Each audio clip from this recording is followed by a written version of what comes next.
Poland threatened to hit back at the European Union with any weapons which are at our disposal should the bloc start the Third World War as a judicial independence row rages on.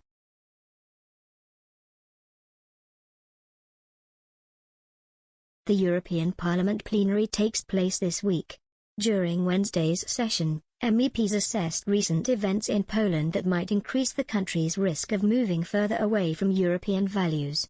They discussed the Polish Constitutional Court's ruling last month that part of the European Convention on Human Rights, ECHR, was incompatible with the Polish constitution.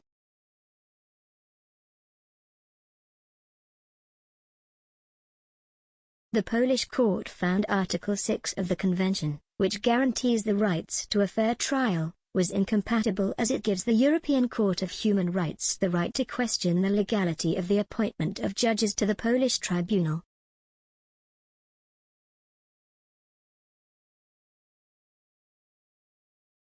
The European Court's job is to enforce the convention, but ruled in May that a Polish company was denied a fair trial as the case had been reviewed by a constitutional tribunal judge whose appointment was considered illegal.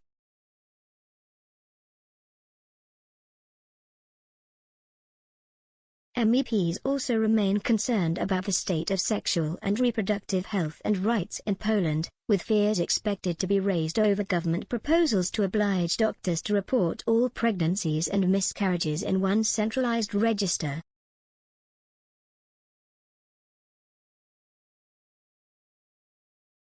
This register could be in place as early as next month.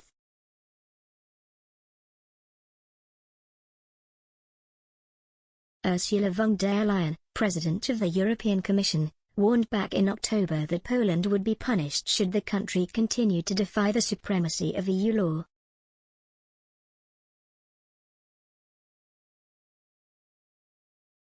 Brussels threatened fines, funding cuts and being stripped of voting rights.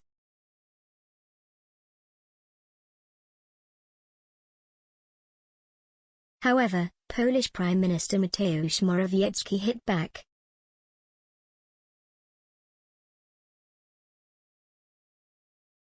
Speaking to the Financial Times in October, he accused the bloc of putting a gun to our head.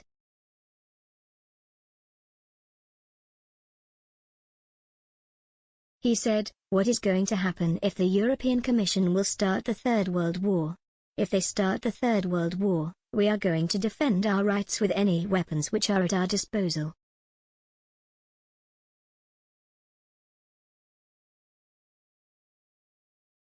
If someone attacks us in a completely unfair way, we will defend ourselves in any possible manner. We feel that this is an already discriminatory and a diktat type of approach.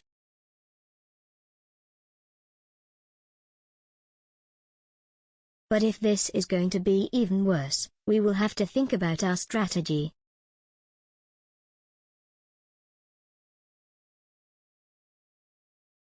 Mr. Morawiecki's spokesperson, Piotr Muller, sought to clarify the World War III reference.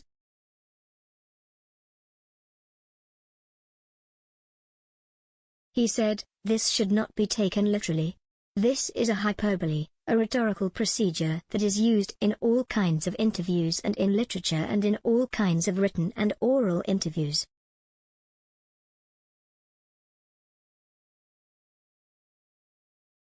The European Commission, the EU's executive arm, has delayed approval of €36 billion in pandemic recovery funding for Poland as the feud rages on, but pressure remains for further action to be taken under the conditionality mechanism. This would allow the EU to suspend, reduce or restrict access to EU funding in a manner proportionate to the nature, gravity and scope of the rule breaches.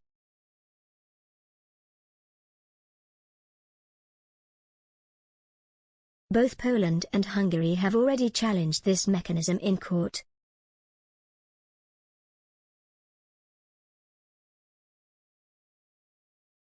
Amid threats in October of daily fines until domestic laws on the judiciary are changed, Mr. Morawiecki said a withdrawal or delay of such threats would be the wisest thing to do.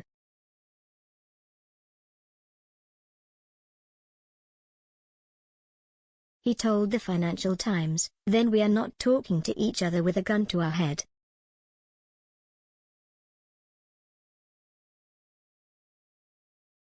Fortunately, this is a political process, and political processes can be stopped by politicians.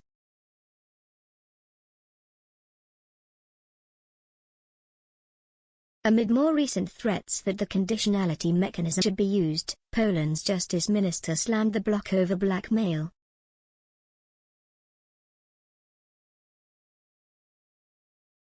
Zbigniew Ziobro heads a small party whose votes help Mr. Morawiecki's government maintain a wafer-thin majority, urged the EU to back down.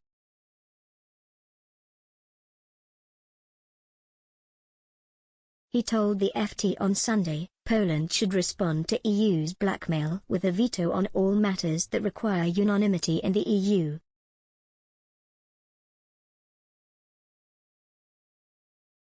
Poland should also revise its commitment to EU climate and energy policy, which results in drastic hikes of energy prices.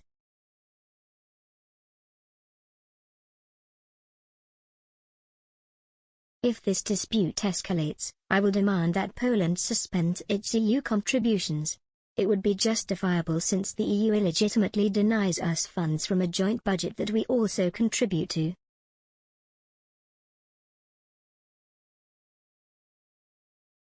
The ongoing row has sparked debate about Poland's future within the EU.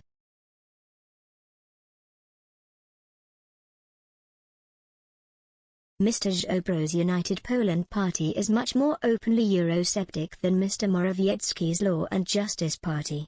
He said in August that Poland should not stay in the bloc at any price.